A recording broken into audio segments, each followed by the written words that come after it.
like a Hellcat.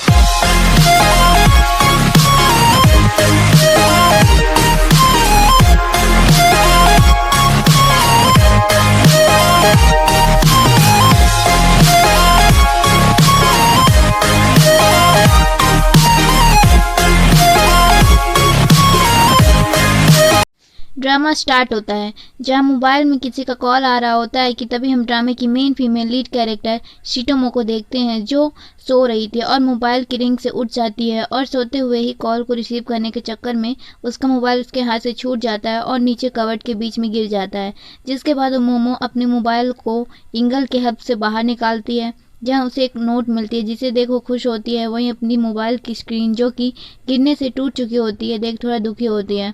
तभी उसमें फिर से फू पेई का कॉल आता है जिसे वो रिसीव करती है तो वह कहता है कि देखो मैंने तुम्हें उठा दिया ना, जिस पर वह कहती है नहीं मैं पहले ही उठ गई थी। तब वो कहता है ठीक है मैं तुम्हें लेने आ रहा हूँ, जिसके बाद वो अपने एम्स को देखती है जो उसने ही लिखे थे। देन वो तैयार होकर आती है और खुद को मिरर में देखकर बहुत हैप्पी होती है। तभी उसे फू पेई का मैसेज आता है जिसमें लिखा था मैं आ गया हूँ, बाहर वेट कर रहा हूँ, जिसके बाद वो खुशी खुशी बाहर जाने लगती है। तब हमें उसकी बैकग्राउंड की आवाज़ से पता चलता है कि जब वो कहती है मेरा नाम सीटोमो है और मैं अकाउंट की सीनियर स्टूडेंट हूँ, लेकिन मुझे एडवर्टाइजमेंट की जॉब करनी है और मैं उसी का इंटरव्यू देने जा रही हूँ। देन वो हमें फू पेई से मिलवाती है और बताती है कि ये मेरा बेस्ट फ्रेंड है, जिसके बाद दोनों साइकिल में बैठकर वहाँ से निकल जाते हैं।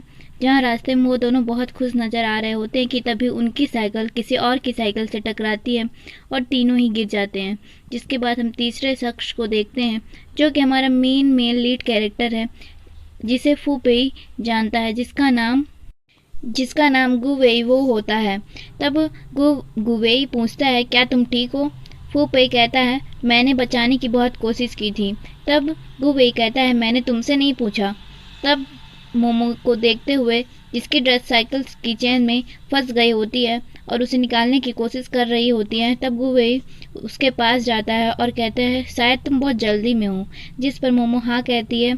तब गुवेई उसका कपड़ा फाड़ कर निकाल देता है और अपना बैग और अपनी साइकिल लेकर वहाँ से निकल जाता है, जो देखकर मोमो और फू पेई दोनों बहुत हैरान होते हैं। फिर वो दोनों भी लेट हो रहे होते हैं जिस कारण वो दोनों भी जल्दी से चले जाते हैं। देन सीन शिफ्ट होता है और हम फू पेई और मोमो को देखते हैं जो इंटरव्यू वाली जगह आ चुके होते हैं और मोमो अपनी बारी का वेट कर रही होती है, लेकिन फू पेई अपने गेम में बिजी होता है जिस कारण मोमो थोड़ा दुखी होती कि तभी फू पेई के मोबाइल में उसके किसी दोस्त का कॉल आता है। तब वो थोड़ा दूर जाकर बात करता है जो कि उसे गेम खेलने के लिए बुला रहा होता है, लेकिन फू पेई मना करता है क्योंकि मोमो अकेली होती है। लेकिन फिर बहुत ज़्यादा बोलने और जीतने पर इक्विपमेंट्स देने की बात सुनकर फू पेई रेडी हो जाता है। देन वो मोमो के पास आता है और उससे कहता है कि मैं तुम्हारे लिए न्यू ड्रेस लेकर आऊँ, लेकिन मोमो को पता होता है कि वो जाना चाहता है तो वो हाँ बोल देती है। जिसके बाद उसकी बारी आती है और बुलाने पर वह अंदर जाती है। सीन शिफ्ट होता है और हम कॉलेज में गुवेई को देखते हैं जो क्लासरूम में आकर बैठता है। तभी एक लड़का पेन मांगता है क्योंकि उसकी पेन ख़त्म हो गई होती है। तब गुवेई पेन की जगह नेचुरल पैड निकालता है जो देख सभी लोग गुवेई को हैरान होकर देखने लगते हैं और वो खुद भी हैरान होता है कि तभी टीचर आते हैं और गुवेई को पैड को बेंच के नीचे रख देता है। देन टीचर बताते हैं कि आज तुम लोगों का एग्ज़ाम है, तुम्हें पता है ना मुझसे पढ़ने कितने बच्चों का ड्रीम होता है, और सभी से उनका आईडी कार्ड और डॉक्यूमेंट्स निकालने को कहते हैं। तब गुवेई देखता है कि उसका आईडी कार्ड उसके बैग में नहीं है। तब उसे याद आता है कि शायद एक्सीडेंट के पास उसने गलती की है और दूसरा बैग उठा लिया था। वहीं दूसरी तरफ मोमो जो कि इंटरव्यू दे रही होती है, लेकिन डॉक्यूमेंट्स और कोई भी रेफरेंस और उसका रिज्यूम ना होने के कारण इंटरव्यूअर्स उसे सोचते हैं कि वह इस जॉब के लिए बिल्कुल भी सीरियस नहीं है और उसे जाने के लिए कहते हैं, जिसके बाद वो वहाँ से चली जाती है।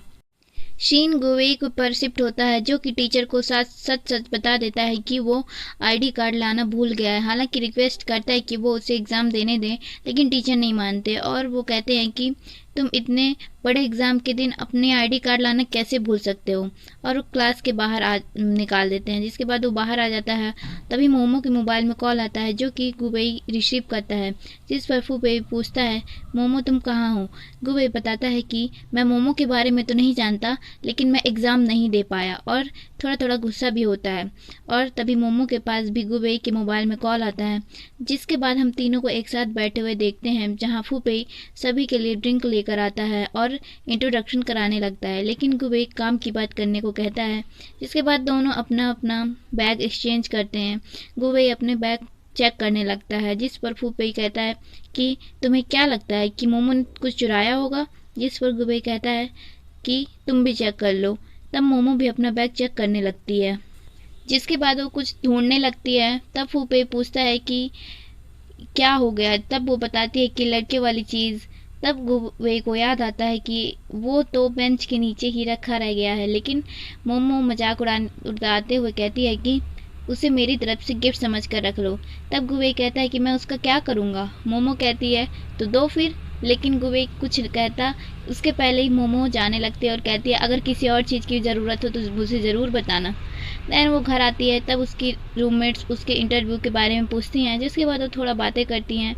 नेक्स्ट सीन में हम मोमो को लेक्चर अटेंड करते हुए देखते हैं कि तभी कंप्यूटर ख़राब हो जाता है। जिसके बाद टीचर जल्दी से मैकेनिक्स को भेजने के लिए कहती है कि तभी वहाँ गुबई आता है, जिसे देख सारी लड़कियाँ देखती रह जाती हैं और उसकी बहुत तारीफ़ करती हैं कि वो कितना हैंडसम और क्यूट है। जिसके बाद गुबई कंप्यूटर ठीक करने लगता है। तभी थोड़ी देर में मैकेनिक्स भी आ जाते हैं, लेकिन गुबई ही उस कंप्यूटर को ठीक कर देता है, जिससे सारी लड़कियाँ उसकी और ज़्यादा फ़ैन हो जाती हैं। जिसके बाद वो मोमो की तरफ बढ़ने लगता है और उससे बेंच के नीचे रखी हुई चाबी लेकर वहाँ से चला जाता है। नेक्स्ट सीन में हम गुबई को फिजिक्स लैब में जाते हुए देखते हैं, जहाँ ऑलरेडी उसके टीचर होते हैं जो उसे एग्ज़ाम ना देने का कारण पूछते हैं। तो वो बताता है कि मैं आईडी कार्ड ले जाना भूल गया था, और वैसे भी जो हो चुका उसे बदला तो नहीं जा सकता ना। जिस पर टीचर कहते हैं गुबई, प्रोफेसर जियांग सर अपने प्रोजेक्ट के लिए तुम्हारी तरह ही इंटेलिजेंट स्टूडेंट्स को रखना चाहते हैं। जिस पर गुबई कहता है कि मैं किसी के रेफरेंस से ये करना नहीं चाहता, दूसरे स्टूडेंट के साथ गलत होगा। दूसरी तरफ मोमो क्लास से बाहर आती है, जहाँ फूबे उसको लंच के लिए ले जाता है और उसे उसकी केयर करने के लिए कहता है। जो सुन मोमो थोड़ा खुश होती है। तभी उसे मैसेज में इंटरव्यू के लिए मैसेज आता है, जो कि वो नहीं जानती कहाँ है। जिस पर फूबे उसके साथ जाने के लिए कहता है, लेकिन वो मना करती है ये कहकर कि अब कोई और एक्सक्यूज़ मैं नहीं सुनना चाहती। लेकिन फूबे कहता है कि अब ऐसा नहीं होगा। तब मोमो उसकी बात मान जाती है और उसे पुराने वाले स्कूल के पास बस स्टैंड पास मिलने के लिए कहती है, जो कि फूबे मान जाता है। नेक्स्ट सीन में गुबई शॉप में जाता है। तभी वहाँ मोमो भी अपनी मोबाइल की स्क्रीन को चेंज करवाने के लिए आती है। तब वहाँ गुबई स्क्रीन रिपेयर करने के लिए औजार मांगकर वो खुद ही स्क्रीन चेंज करने लगता है और बहुत अच्छे तरीके से कर लेता है, जो देख मोमो बहुत खुश होती है। जिसके बाद गुबई उसकी मोबाइल की स्क्रीन भी चेंज करने के लिए कहता है, लेकिन मोमो नहीं देती, लेकिन कई बार कहने पर दे देती है। लेकिन वो डर रही होती है कि कहीं कुछ ख़राब ना हो जाए, लेकिन सब कुछ सही होता है, जो देख मोमो बहुत ज़्यादा खुश हो जाती है और अपने मोबाइल में एक सेल्फी भी लेती है। जिसके बाद गुबई वहाँ से जाने लगता है। तब उस शॉप की ओनर, वो लड़की जो शॉप में थी, वो गुबई से उसका मोबाइल नंबर मांगती है, ये बोलकर कि मैं मैकेनिक्स में न्यू हूँ और आप सीनियर हैं। तो जिस पर गुबई मुंह पर मना करके वहाँ से चला जाता है। नेक्स्ट सीन में हम देखते हैं कि मोमो बस स्टेशन में बैठकर फूबे का वेट करती है, लेकिन बहुत ज़्यादा लेट होने पर जब वो उसे कॉल करती है तो वह कॉल रिसीव नहीं करता, क्योंकि बास्केटबॉल का मैच खेल रहा होता है। इस कारण कॉल रिसीव नहीं करता, जिससे मोमो थोड़ा सैड होती है, लेकिन जाने का मैसेज भेजकर बस में बैठकर वहाँ से चली जाती है। देन वो बस से उतरती है, जहाँ के बारे में उसे कुछ भी पता नहीं होता, और वो आगे जाने लगती है कि तभी एक खाली सड़क में एक चोर आता है और उसे ज़बरदस्ती उसका बैग छीन ले जाता है, जिससे उसे अपना बैग छुड़ाने के चक्कर में वो गिर जाती है और उसके काफ़ी ज़्यादा चोट आ जाती है और खून बहने लगता है। देन वो उसी बस स्टेशन में बैठकर फूबे को कॉल करती है, पर शायद उसका कॉल नहीं लगता, इसलिए गुबई को कॉल करती है, जिसको वो सब कुछ बताती है। और जल्दी से फूफे को भेजने के लिए कहती है। दिन गुबे को फूफे कहीं नहीं मिलता, इसलिए गुबे खुद ही मोमो के पास आ जाता है और मोमो के पूछने पर बताता है कि उसे फूफे कहीं नहीं मिला और वहाँ से टैक्सी में बैठाकर ले जाता है, जहाँ रास्ते में गुबे हॉस्पिटल के लिए जाने के लिए कहता है और चोट को साफ करने के लिए कॉटन देता है, लेकिन मोमो उसे साफ करते नहीं बन रहा होता, जिस कारण गुबे ही उसको साफ करता है। देन मोमो कहती है इतनी छोटी सी चोट के लिए हॉस्पिटल, जिस पर गुबे कहता है कि अगर हॉस्पिटल नहीं गए तो इसमें इन्फेक्शन हो सकता है और इन्फेक्शन से वायरस फैलेगा और हो सकता है कि फिर हाथ भी काटना पड़ जाए। जो सुनकर मोमो घबरा जाती है और हॉस्पिटल जाने के लिए तैयार हो जाती है। नेक्स्ट सीन में हम दोनों को हॉस्पिटल में देखते हैं, जिसके बाद गुबे मोमो के लिए डॉक्टर तक जाने के लिए व्हील चेयर लेकर आता है, जो देख मोमो थोड़ा एम्ब्रेसिंग फील करती है और नहीं बैठती, लेकिन फिर ज़्यादा बोलने पर वो बैठ जाती है और गुबे उसे लेकर डॉक्टर के पास ले जाता है, जिसके बाद वो डॉक्टर के पास पहुंच जाते हैं, जहां डॉक्टर ये देख सरप्राइज होते हैं कि इतनी छोटी सी चोट के लिए व्हील चेयर और उन दोनों को कपल समझते हैं। जिसके बाद वो चोट साफ करते हैं और प्रिस्क्रिप्शन देते हैं। देन जाने के लिए गुबई फिर से व्हील चेयर लाता है, जिसे डॉक्टर कहते हैं शायद प्यार दिखाने के लिए तुम्हारा बीएफ ऐसा कर रहा है, लगे रहो। जाते हुए एक पेशेंट उसे व्हील चेयर में देख हैरान हो जाता है और मोमो अपना फेस छिपाने लगती है। जो सीन काफ़ी फ़नी होता है कि तभी वहाँ फूफे आता है और गुबे को थैंक यू बोलकर मोमो को वहाँ से ले जाने लगता है। देन वो प्रिस्क्रिप्शन लेकर दवाइयाँ लेने चला जाता है। मोमो खुद से व्हील चेयर ले जाने की ट्राई करती है, लेकिन नहीं कर पाती, तो फ्रस्ट्रेट होकर वो शांत हो जाती है। तब गुबे आता है और उसे ले जाने लगता है। तब मोमो अपने मन में सोचती है कि तुम मेरी इतनी हेल्प क्यों करते हो, और उसके आंसू नीचे गिरने लगते हैं। तो गुबे उसे टिश्यू देते हुए वाइप करने के लिए कहता है, लेकिन मोमो कहती है मैं रो नहीं रही। तो गुबे कहता है ठीक है तो पसीना पोंछ लो।